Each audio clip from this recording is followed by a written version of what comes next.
Segmen konsol gaming handheld tuh kayaknya makin seksi aja nih di tahun ini ya. Ada Asus dengan ROG Ally, terus Aya Neo dengan versi gig-nya, terus juga ada Steam Deck meskipun nggak resmi di Indonesia, tapi kalian bisa beli konsol itu secara online, ada Nintendo Switch, dan lain sebagainya lah ya. Dan sekarang ada Lenovo yang ngeluarin Legion Go. Kayaknya makin banyak aja nih pesaing dari Asus ROG Ally, konsol gaming handheld berbasis Windows 11. Nah, Legion Go ini dijual di Indonesia dengan harga 13,4 jutaan. Dan gue kayaknya kurang lebih semingguan nyobain konsol ini buat iseng-iseng main game. Dan banyak impresi sih dari mulai kelebihan dan kekurangan dari gadget ini yang akan gue bahas ke kalian. Jadi siapa tahu kalian lagi nimbang-nimbang pengen beli konsol yang mana, mungkin kalian bisa lihat video ini biar tahu kelebihan sama kekurangan dari Legion Go. So, tonton terus.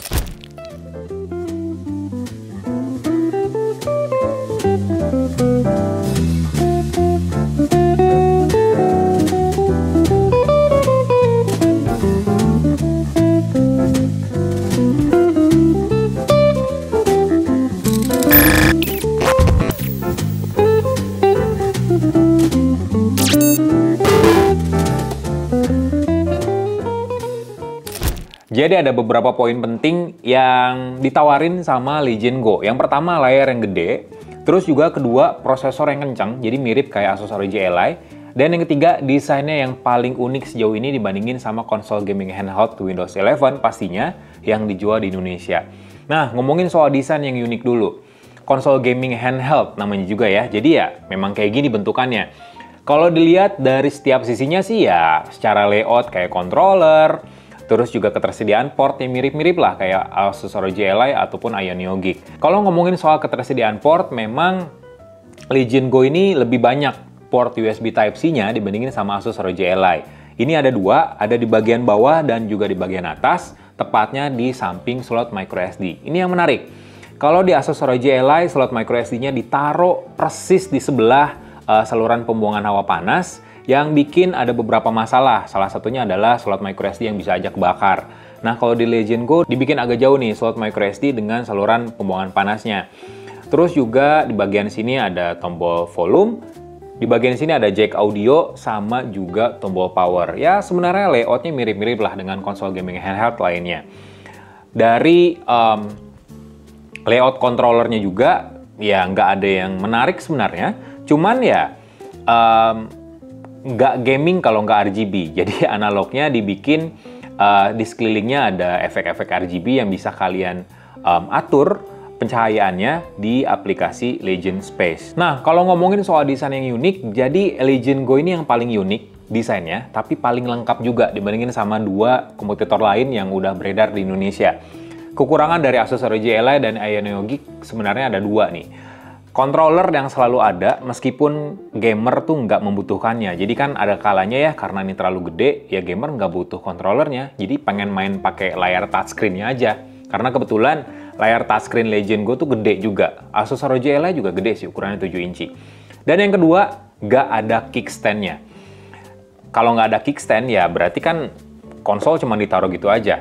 Kalaupun disambungin ke monitor eksternal, ya buat main di layar yang lebih gede, ya kayak nggak stand out aja nggak sih kalau nggak ada kickstand. Jadi kayak nggak kelihatan pamer aja dan nggak kelihatan pas aja gitu ya kalau cuma ditaruh gini aja. Nah, dua kekurangan tadi di Legion Go ada semua.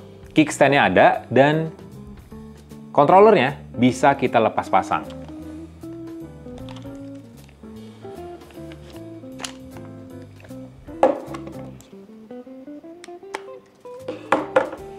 Jadi kalian bisa mainin full touchscreen di konsol gaming handheld ini. Ya, kita nggak butuh controllernya. Nah, masih bahas soal controllernya, ini yang menarik lagi. Karena dia udah ada kickstand-nya, ditaruh nih. Biasanya kan kalau konsol gaming handheld tuh kayak nggak pas aja gitu kalau mainin game yang memang butuh interaksi pakai mouse. Misalnya kayak game FPS. Controller di Legion Go bisa berubah, bisa disulap jadi mouse. Caranya di sini ada kayak switch gitu, ada off dan FPS. Kita nyalain ke mode FPS. otomatis dia jadi mouse. Dan di dalam paket penjualan ini ada adapternya juga yang ngubah joystick sebelah kanan jadi sebuah mouse.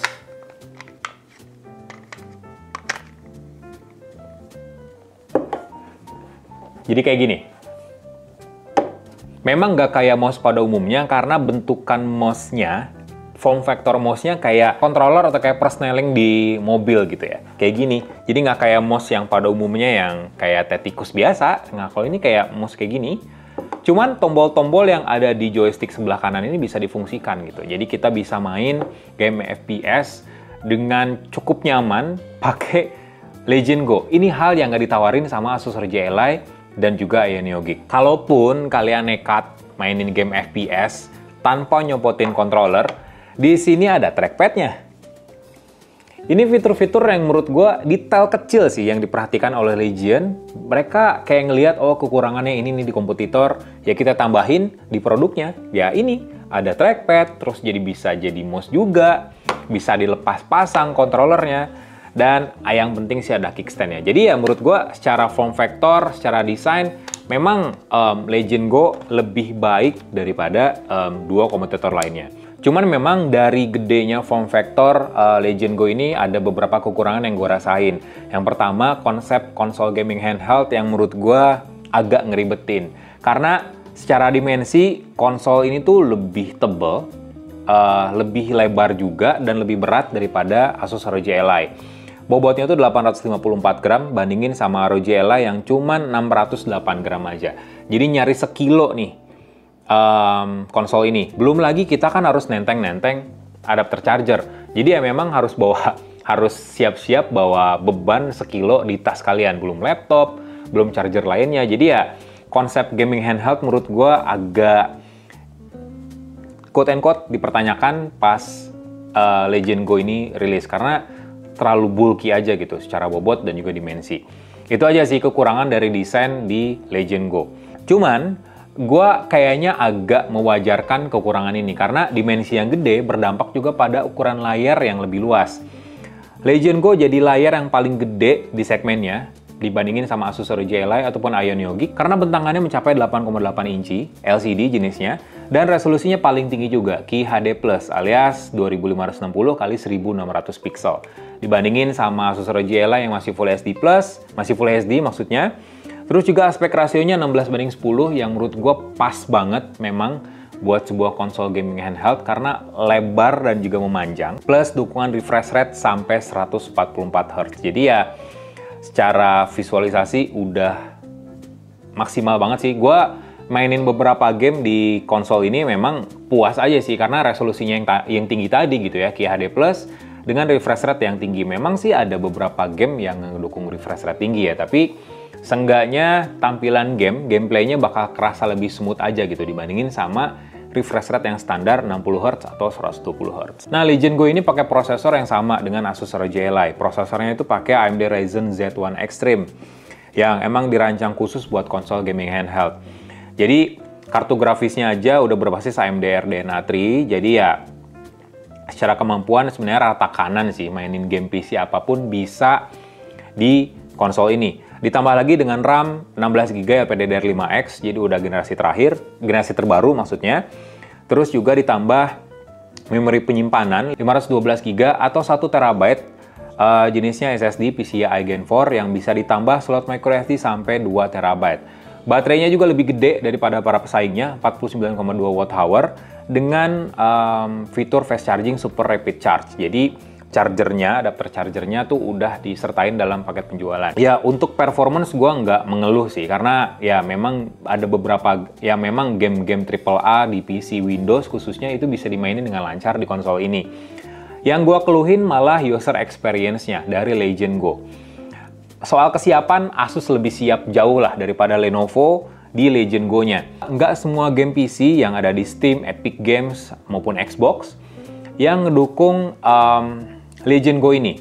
Terutama joysticknya. Ada beberapa game AAA menurut gue yang sayang banget gitu ya, nggak bisa dimainin di Legend Go. Nggak bisa dimainin maksudnya bukan nggak nyala gamenya, tapi nggak bisa dikontrol pakai joystick yang ada di sini. Jadi kita harus pakai tambahan keyboard dan juga mode joystick jadi mouse. Atau mungkin pakai touchscreen gitu ya. Cuman ya, akhirnya konsep gaming handheldnya di mana gitu. Jadi kayak kok banyak game yang ngedukung, misalnya kayak game World War Z, terus juga Marvel Guardian of Galaxy, Sonic Mania, itu kontrolernya nggak kedetect, dan juga tampilannya nggak full screen selayar-layarnya. Jadi ya memang ada beberapa game yang sayangnya punya kualitas grafis yang tinggi, tapi nggak didukung sama Legend Go. Gue yakin sih ini cuman masalah software aja sih, kedepannya ya semoga aja Lenovo kasih update, jadi ya semua game bisa dimainin pakai controller dan juga tampil secara full screen di konsol ini. Beda jauh sebenarnya dengan experience pas gue pakai Asus ROG Ally, nggak ada masalah gue mainin game di game itu, controller tetap nyala, makronya nyala, layarnya full screen, armoury crate-nya sih yang library games dan pengaturan performance-nya tuh lengkap, bener-bener lengkap. Cuman memang yang harus diapresiasi dari Legend Go adalah kapasitas baterainya yang tinggi, karena dengan kapasitas baterai yang lebih besar, maka ya ngegame pun jadi lebih lama gitu di konsol ini. Sejauh ini sih gue bisa main tahan sampai lebih dari sejam setengah kayaknya. Untuk beberapa game yang gue mainin kayak misalnya Submerge itu bisa dimainin, terus PES juga bisa dimainin di konsol Legend Space, ya lumayan lama lah ya. Cuman ya memang kalian harus bawa adapter charger ya, karena sedraining itu sih baterai di konsol gaming handheld. Nggak cuma Legend Go aja, di Asus ROG Ally juga sama. Nah ini yang menarik dari Legend Go, aksesorisnya yang lumayan banyak. Kalau Asus ROG Ally ada ROG XG Mobile buat tingkatin kemampuan grafisnya. Di Legend Go, akhirnya gue mengerti kenapa port USB Type-C-nya jauh lebih banyak. Karena ada aksesoris namanya Legend Glass.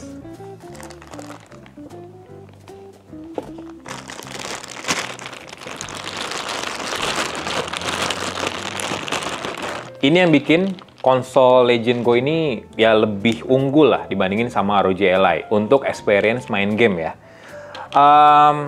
Untuk experience main game berbasis AR maksudnya. Karena kita bisa nyambungin Legend Glass ke Legend Go. Cuman sesimpel nyambungin kabel USB Type-C-nya aja. Otomatis tampilan dari sini akan di-mirroring ke Legend Glass. Jadi tampilannya tuh bakal full tampil di layar kaca, di kacamata ini. Dan yang menarik, Legend Glass ini bisa buat kalian para pengguna kacamata minus ataupun plus, adapter kacanya bisa diganti. Jadi kalian tinggal datang ke optik, tinggal diubah lensanya biar pas sesuai dengan kebutuhan mata kalian. Jujur kan karena gua minus nih kacamatanya, ini agak bikin pusing sebenarnya. Dan nggak terlalu fokus juga. Cuman buat memberikan kita experience main game yang lebih maksimal, ini enak banget sih. Ini enak banget. Memang butuh penyesuaian. Terus juga penjepit di hidungnya ada beberapa jenis juga. Kalian bisa sesuai dengan lebar hidung kalian ya, biar nggak merosot-merosot mulu Legend Glass-nya. Cuman ya, ini memberikan experience AR yang lebih baru lah ya, buat kita sebagai gamer. Dan yang menariknya, Legend Glass juga support smartphone Android dan juga iPhone. Cuman untuk smartphone Android, sejauh ini yang support aksesoris ini ya cuman smartphone Samsung Galaxy. Itu pun seri S ya, seri flagship, seri Z Fold, Z Flip, dan Galaxy S juga. Untuk kayak iPhone ya semuanya itu bisa support asalkan pakai adapter Lighting to Type-C. Khusus buat iPhone 15 ya langsung aja pakai portnya karena udah port Type-C. Yang menarik juga nggak cuman main game, karena ini basisnya Windows 11, kalian bisa buka browser, nonton film di sini. Jadi ya semuanya berbasis AR. Cuman ya jangan lama-lama juga sih karena agak pusing sebenarnya. So gitu aja beberapa kelebihan kekurangan dari konsol Legend Glass yang udah gua pakai kurang lebih seminggu. Secara overall sebenarnya karena mungkin konsol gaming handheld ini, apalagi yang berbasis Windows, memang jadi hal yang baru ya di segmen gaming. Gue yakin ini bakal di-upgrade lagi lebih jauh, lebih baik lagi, mirip kayak Asus ROG Ally. Kalian bisa lihat reviewnya, entah itu di tulisannya di Uzon ID atau Uzon Tech. Di situ gue nyaranin ya mendingan tunggu generasi berikutnya aja, karena memang ada beberapa bug, terus juga secara desain juga ya memang agak kurang juga. Nah gue yakin Legend Go juga di iterasi berikutnya bakal jauh lebih baik lagi. Cuman ya untuk kalian yang nggak sabar untuk nyari atau pengen punya konsol gaming handheld, Legion Go bisa jadi opsi yang cocok karena layarnya lebih gede. Opsi pemakaiannya nggak cuma dipegang aja, kalian bisa pakai mouse, bisa pakai kickstand juga, bisa juga touchscreen. Terus juga kapasitas baterainya yang lebih gede sehingga lebih lama kita main game, dan pastinya prosesor AMD Ryzen Z1 Extreme yang lebih powerful dibandingin sama Ionio Geek pastinya. Gitu aja, subscribe, jangan lupa channel Izontech, nyalain loncengnya biar tahu informasi terkini, review yang paling baru di dunia gadget Indonesia. Like video ini, kasih komen, share juga jangan lupa di medsos kalian. Bye!